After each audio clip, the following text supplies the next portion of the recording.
साल चली। ये कब थी ये 1767 से 69। अब इनके मन में ये टीस थी कि हम बेइज्जती हो गई हमारी, बदला लेना है, लेकिन उसमें टाइम लगेगा वापसी में। इन्होंने दूसरा युद्ध किया 1780 में, देखो 11 साल बाद फिर से आ गए ये। इस बार मराठे और निज़ाम थोड़ा सा बिक गए। जैसे होता ना भाई, हाँ ठीक है, कुछ टाइम बाद इनकी भी थोड़ी धाक सी बनने लग गई थी, पर कोई बात नहीं। हैदर अली इनसे लड़ा 80 से, और ये लड़ाई चली 84 तक। इस बीच में हैदर अली बुजुर्ग हो गए, और बुजुर्ग होकर आदमी मरेगा भी एक दिन, जो आया है वो जाएगा भी ना। बीच में इनकी डेथ हो गई 1782 में। ये बात बाहर किसी को पता नहीं चली कि राजा मर गया, लड़ाई में नहीं मरा, बीमार होके उम्र के अकॉर्डिंग मर गया। अब ये मर गया तो इसी टाइम पर बीच में इसके बेटे की एंट्री होती है, जिसका नाम है टीपू सुल्तान।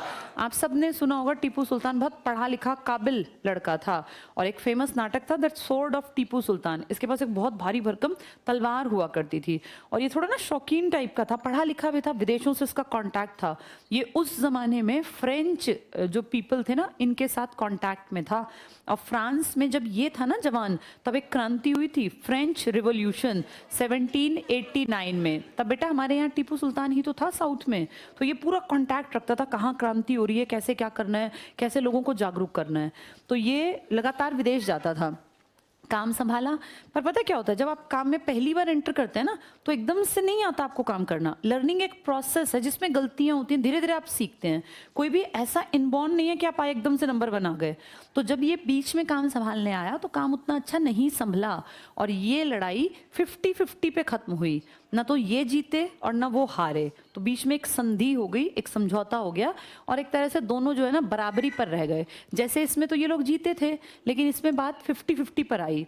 50-50 पर आना इनका नुकसान था, क्योंकि एरिया इनका था, तो एक तरह से माना गया कि कहीं ना कहीं कमजोर पड़े।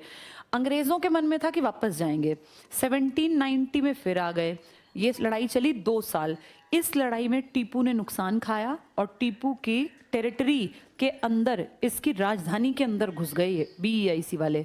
इसकी राजधानी हुआ करती थी श्रीरंगपट्टनम, श्रीरंगपट्टनम।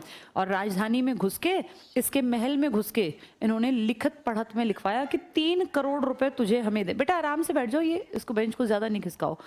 तो इसने लिखवाया अंग्रेजों ने, 3 करोड़ रुपए तुझे देने हैं हमें कैश। इसके पास नहीं थे कैश, एकदम से 3 करोड़ कहाँ से आए?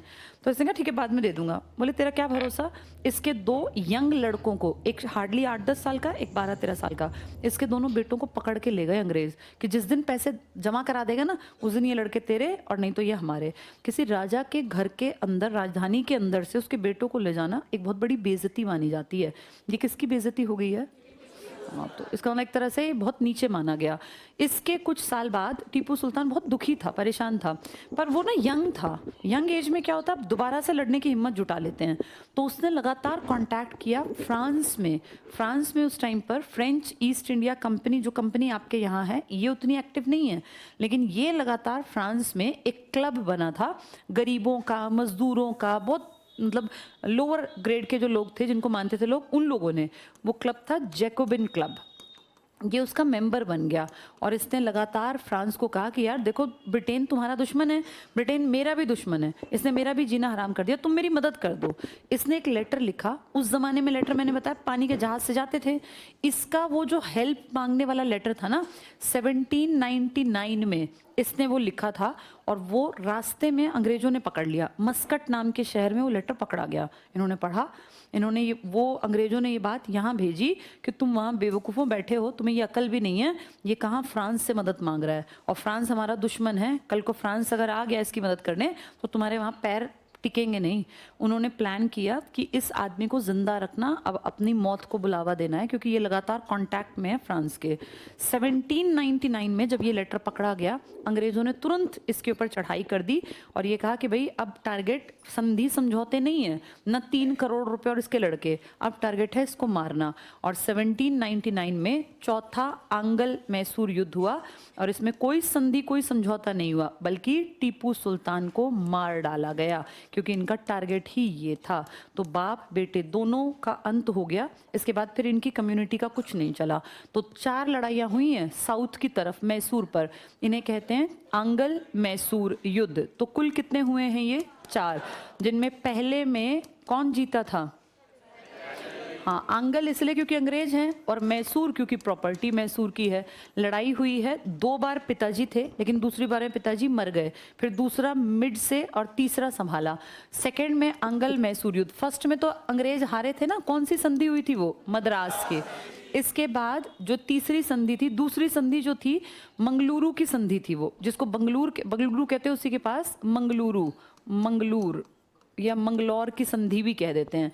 तीसरे आंगल मैसूर युद्ध में इसकी राजधानी में घुस गए थे ना, ये क्या नाम था इसका, श्रीरंगपट्टनम, जिसमें बहुत नुकसान हुआ था, इसका आधा एरिया छीन लिया, इसके बेटों को पकड़ के ले गए और 3 करोड़ रुपए कैश।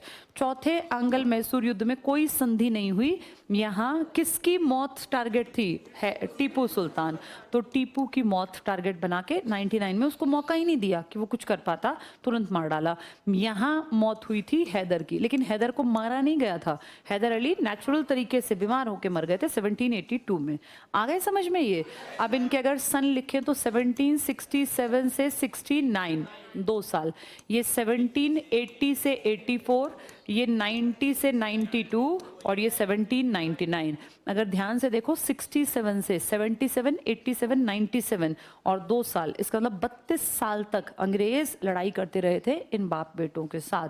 और इस लड़ाई के बाद फिर ये पूरी प्रॉपर्टी इनको मिल गई। कौन सी प्रॉपर्टी, ये मैसूर। तो मैसूर पे अब BEIC का कब्जा।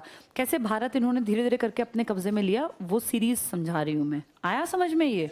तो इन्होंने पहले 3 शहर अपने बनाए थे, कौन कौन से, बम्बई, कलकत्ता और मद्रास। स्टार्टिंग में इन्होंने आके अपनी फैक्ट्री, जब ये आए तो दोनों तरफ फैक्ट्री बनी हुई थी। एक तरफ किसका राज था जब ये लोग आए, इस तरफ पुर्तगाली, और इस तरफ डच का। इन्होंने आके फॉर्मेलिटी तो यहीं की, लेकिन परमिशन किसकी मांगने लग गए, सूरत की। फिर अंग्रेज, इसने क्या कहा जहांगीर ने, किससे लड़ लो, पुर्तगालियों से। कौन सी लड़ाई थी वो, स्वाली गांव में, जिसमें कौन जीता, ब्रिटिशर्स जीते। ब्रिटिशर्स जीतने के बाद पुर्तगाली भी समझ गए हमारा समय गया। इन्होंने क्या गिफ्ट कर दिया इसको, मुंबई। फिर यहाँ से चौथे वो बोले भैया यहाँ तो अपने आप ही लड़ाई झगड़े, हम चलते हैं। कौन थे वो, डेनिश। लास्ट में कौन टिके, फ्रेंच। 2 ताकतवर थे, एक इंग्लैंड और एक फ्रेंच। फ्रांस से लगातार कौन भी कांटेक्ट में था, जिसकी कहानी पड़ी, टीपू। टीपू कौन से युद्ध में लड़ा और मारा गया, चौथे में। कितनी लड़ाई हुई है, 4। पहली में पिताजी जीते, दूसरी में 50-50, तीसरी में बेटा हारा, चौथी में बेटा मारा गया। पिताजी दूसरी में मारे गए 1782 में और बेटा 1799 में। क्लियर ये कहानी सारी।